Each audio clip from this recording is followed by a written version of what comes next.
वंचित बहुजन आघाडीच्या वतीने शिरूर लोकसभा मतदारसंघातून मंगलदास बांदल यांची उमेदवारीची घोषणा करण्यात आलेली होती।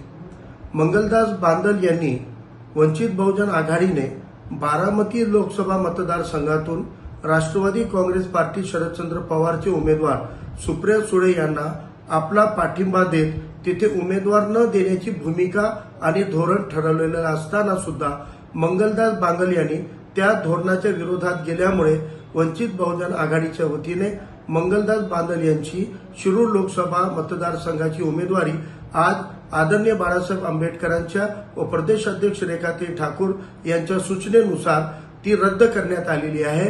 शिरूर लोकसभा मतदारसंघातून मंगलदास बांदल यांची जाहीर झालेली उमेदवारी रद्द बातल करण्यात आलेली आहे। एबीपी माझा, उघडा डोळे बघा नीट।